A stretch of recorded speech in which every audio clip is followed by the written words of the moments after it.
Welcome, Alabama's great senator, Mr. Tommy Tuberville. Senator Tuberville, welcome.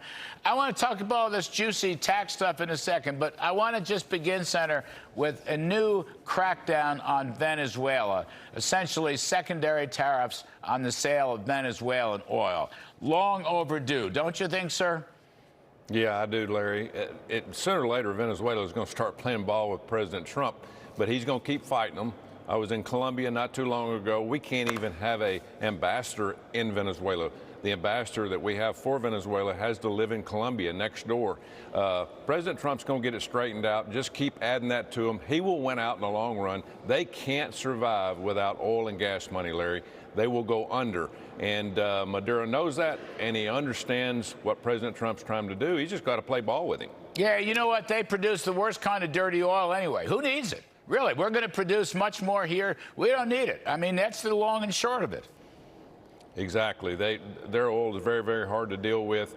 They're sending it to other countries all over the world. But again, they're making money out of it. So let's put a stop to it, tariff the heck out of them.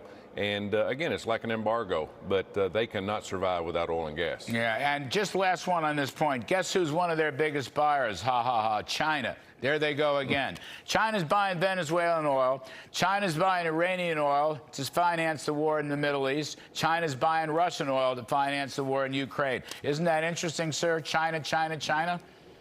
Well, China's, they're one step ahead of us in a lot of these areas, Larry, but they've had to do it for years.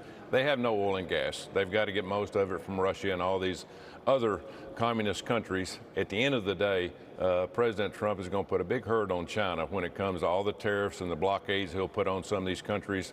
It'll be devastating, but it'll be great to watch. All right.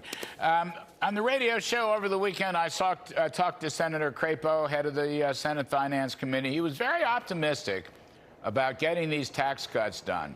Question I have is, what you're hearing, there could be one big, beautiful bill that would have the extension of the tax cuts, along with money for the border and military and so forth. And then maybe a second big, beautiful bill for the new tax cuts. And I've actually heard that from some other senators. Mr. Crapo didn't specify. He just wants to get as much as he can, and he wants to use the current policy baseline, which means it would be deficit neutral. But what we have to do, in other words, to get all, can we possibly get all the tax cuts, 1.0 and 2.0, the old ones and the new ones, in one bill, or are we going to have a second bill for the new tax cuts? What do you think? I know it's a hard question, but what are you guessing? Well, time will tell, Larry. We've got probably 2 weeks. We'll probably start our amendment process next week with the Senate version of what we want into the House version. After that, we'll have to determine, hey, is this going to work? We're going to be able to do one big, beautiful bill. It's going to be hard to do. You know, if you just look at the tax cuts that the House put in there, is what, $880 billion in the next 10 years for Medicaid. That's a lot of money. My state of Alabama, it would really decimate, you know, the 3 out of 5 kids in our state are on Medicaid. And so it'd be a tough situation. We got to find a way around it. But let's go back to one thing. DOGE is going to be one of the answers. They have to find the theft. They have to find the fraud. Last year alone, we lost $140 billion of fraud in Medicaid alone. That can't continue to happen. So that leads me to the second part of this, the whole idea, bringing DOGE in to a large rescission package to rescind a lot of current appropriated spending, which turns out to be waste, fraud, and abuse and corruption and so forth and so on. Can we get a rescission package, which only requires 51 votes in the Senate? And might we get one soon? In other words, it could go into reconciliation, I guess, but it could also stand alone. What are you hearing on that, Senator?